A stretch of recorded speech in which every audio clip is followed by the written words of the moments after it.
called your product a specialty chemical. Yep. How does that change the way you look at information systems and burner technology? So really, when we think about our product, and I do call it a specialty chemical, and that's exactly what it is. We take a zinc metal and we convert it in our own proprietary way to make a very consistent quality zinc oxide.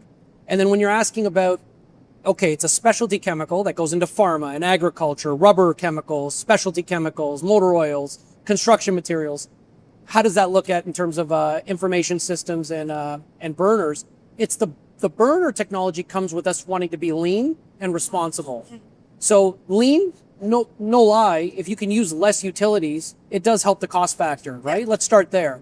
But more importantly, Zochem is EcoVadis gold or silver rated over the past 3-4 years. What does that mean? It means that we believe in sustainable procurement. We believe in labor and ethics. We have those pillars. We have the pillar of environment. So a low NOx burner, for example, that we've recently put in more of our recent furnaces, that just makes us better in terms of, again, predictability on using lower natural gas, right? Having a little less reliance on natural gas on a per ton basis, if you will. Now, on the information systems, I think what's important there is we have all these different applications, as I mentioned. So when you think about a GMP facility for pharmaceuticals, when you think about selling to multinational tire customers or multinational chemical companies, Fortune 500 companies, they have certain expectations, underlying perhaps, but they have certain expectations that you see in their annual reports. Right. So again, we just kind of want to be analogous with them. So to be a specialty chemical with a specialty application, you can't just talk the talk, if you will. You got to walk the walk. And that's where I think the burners come in and where information systems are more applicable in terms of information passing directly from the customer right to the floor, back to the customer. So it's just as important for us and our great customer service team to confirm an order and make sure the customer knows we got it. And it's just as important for them to know we're shipping it. Right. It's the in-between.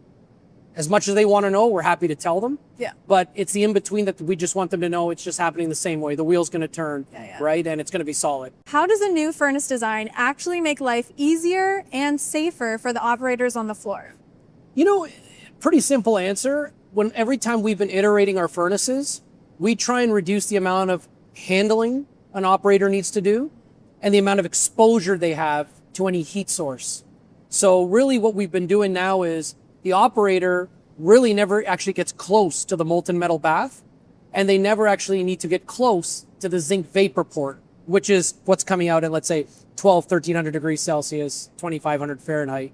So really the furnace design is more about keeping it more of an enclosed process to give them less exposure to the heat elements, needing less mobile traffic. That's where the material handling comes in as well. So there's less forklifts around them. There's less actual zinc handling in terms of weight. And then the furnace design goes all the way through to material movement. So after it comes out of the furnace, it's got to get to the packaging operator.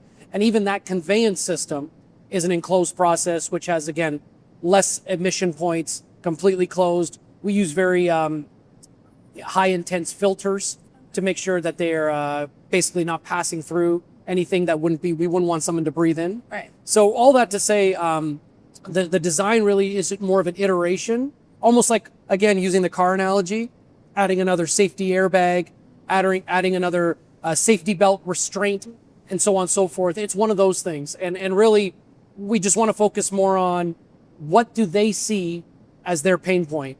And usually it's ergonomics, and it's heat, and it's material movement. Okay. Those are usually the 3 pain points in a zinc oxide manufacturing facility. So that's really where the iterations help more than anything. Speaking of, certainty starts here is a strong mantra. We hear slogans all the time. What makes yours more than just words on a wall? Ours, not to sound cliche, it's really what we call our dream team, right? You can put systems in place. I talked about the good manufacturing practices that make us FDA certified and Health Canada certified. But you need people to actually affect that. You need people to actually implement that and apply it. And again, see the fruits of their labor and want the win out of it.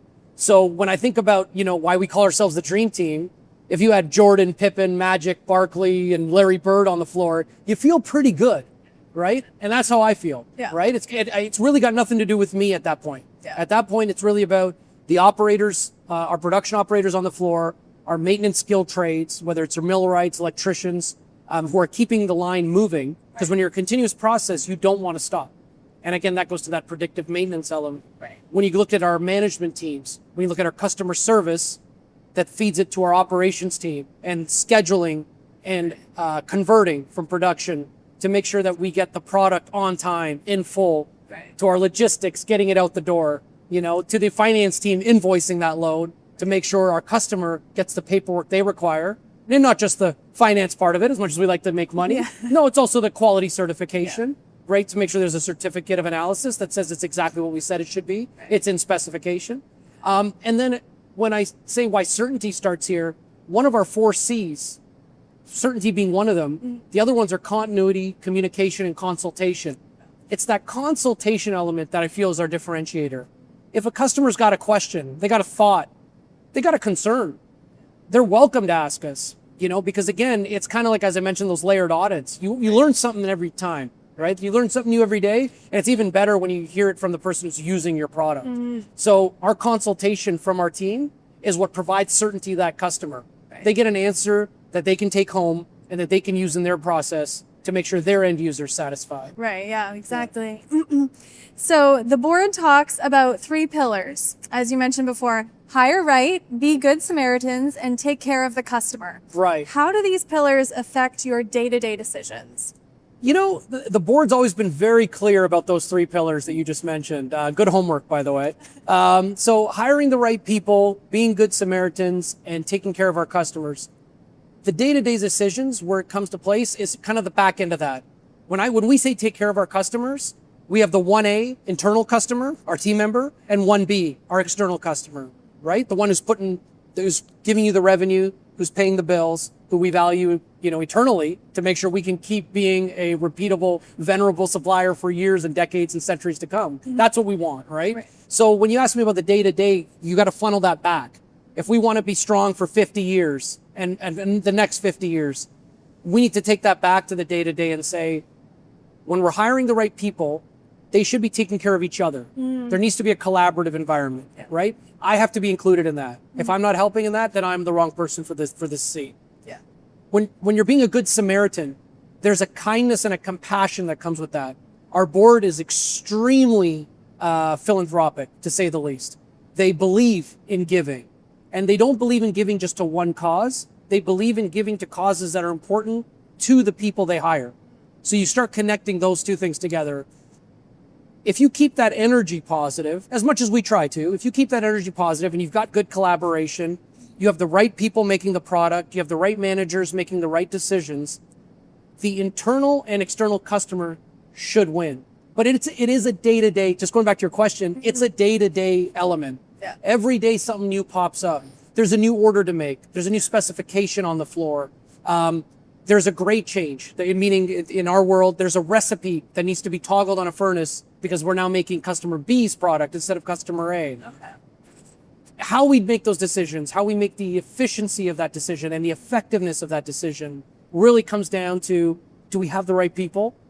And are they energized? And that's where the good Samaritan part comes in, right? And I think compassion, was one of the biggest things that I've been trying to push myself. It's not something I've always had. You kind of learn as you go. And having compassion for your team members generally then starts to be contagious. And our suppliers, who are important business partners, and our customers, who are important business partners, our neighbors, our local governments, and so on, they start to feel it, right? And that vibe makes the day-to-day decision-making that much easier. Well, as you mentioned, the dream team, you call your staff the dream team. How does that team culture directly impact the certainty you're promising to a customer in Europe or Asia? From a global standpoint, you got to be adaptable. So again, when we have everyone collaborating and moving in unison in the right direction, if you're shipping to a specific country or a specific continent, there will be different regulations. There'll be different paperwork required. There'll be some nuances even on labeling that requires many different languages, maybe a specific language. It might even be the difference between Mandarin and Cantonese. And that is the type of detail that you need your dream team to be on. They need to have their finger on it, and they need to want it. Because it is a nuisance if you think about it from a ground level. You came into work, you're making 9 orders exactly the same, and now you got this 10th one that requires an extra layer of care, change, again, nuance, and with that detail can come the opportunity for error, right? So which can, depending on personality traits, create paranoia, create stress. And I think what's really important about our dream team is when they come to the table, they adapt to that order. And what I have noticed with the people in the plant environments, both in Tennessee and Ontario, they do look forward. And I think that's also key. You know, as much as sometimes there's the whole stereotype that management looks forward, and the middle management and the people in production maintenance and in the plant environment are the day-to-day, it's not entirely true. You know, our middle management and the people on our floor, they also look forward. I've seen our own shippers who are driving the forklift and loading the trucks, looking at what's shipping the next day. You know, and they see, there's an order that has a specific label that needs to go on it, or there's an order that has an extra sets of documentation that need to go with a bill of lading. That's part of their role as they see it, and they do it well because they're part of the dream team. Yeah, for sure. And knowing you can count on all those people to do all the things and look for all those details and care enough about the finishing product. Absolutely. So everyone wants a cleaner environment. And you mentioned increasing recyclability content. Can't you just throw some old zinc into the furnace and call it a day? You know, we can't. And it's mainly for a safety reason more than anything. You know, our plant manager in Tennessee, Jimmy Kite, he's probably the best educator of it, but we are very risk averse to ensure that we have a competency on what we're going to load. Because once we do, then we can get comfortable, right? And so why we do it the way we do it is we'll compare the different impurities that might be in that zinc. So to your point, we don't have to use the same recyclable or reusable zinc all the time. There are other forms of it. But we want to understand, is there a little bit more lead? Is there a little bit more copper, aluminum, iron, magnesium, manganese? There's all these different elements that can come in other scrap materials, and we want to understand what each and every one of them do. We'll read chemical phase diagrams to understand if you put certain metals together, what intermetallic compound will you create? Will you create one that the furnace doesn't like, which can create a safety issue? Or will it create one that's actually accommodating to our process in terms of how we skim, maintenance the furnace, and ensure that we won't have any buildup of pressure and so on and so forth. Why I mentioned we'll never put our supreme clientele in danger is because that's first and foremost. That sounds obvious. But if we were to have issues with reliability, I just talked about how reliable our furnaces are, right? How predictable they are. Well, if we're throwing different ingredients in there that we don't understand, that takes away the robustness of our process. Our process is extremely robust as long as you understand what you're working with. We don't pretend to know it all. We do work with some PhDs who we work with kind of on a month to month or a project by project. They've been partners with Zochem. And why we use them is we want a responsible, objective third party. We trust ourselves, but we don't want to get too comfortable. So if we see an element that we're not too familiar with, we definitely bring those PhDs in, whether they're in metallurgy or a specific chemical, and we make sure that we're understanding the dynamics around it. And then we can go, right? Then we can turn the key. The operators know we know what we're dealing with. They know how to deal with it. And then it's almost as comfortable as the zinc behind you. Right? But if it's not, we're not going to introduce it. We're not going to play with it. It might be cheaper. It might be readily available.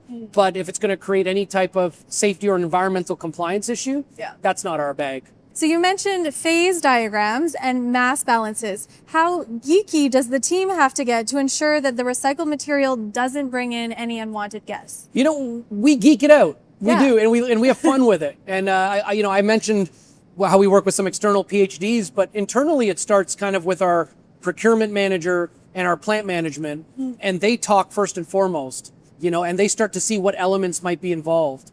They start to see what percentages those are coming in at. So then what we can do is through a mass balance, as you just indicated, we can basically say to ourselves, this is how much of this element we're going to introduce per day, per week, per month. And is that an issue or not? What risk does that bring? Does it bring any risk at all? And so we try not to be too complacent with that. So even though we may have a reliable supplier of reusable, recyclable materials, we will still see if it's the same material from the same source. If we feel like it's a different source or if they've expressed as such, we will test it upon incoming and basically run another mass balance through to make sure we've got a nice match of different materials going in. But it's done from a chemical composition mass balance technique, which again starts right at the source, and it really doesn't get into the plant without having that pre-approval of having that conversation between operations management and call it supply chain management. Well, as you said, certainty does start here, in fact, in this wonderful zinc plant. So thank you so much for doing this interview. I had no idea there were two different types of zinc oxide and about the French process and how it's more reliable. So thank you for sharing all of your knowledge and thank you for being here today. I appreciate your time as well. Thank you. Of course. Thank you for tuning in. We'll see you next time.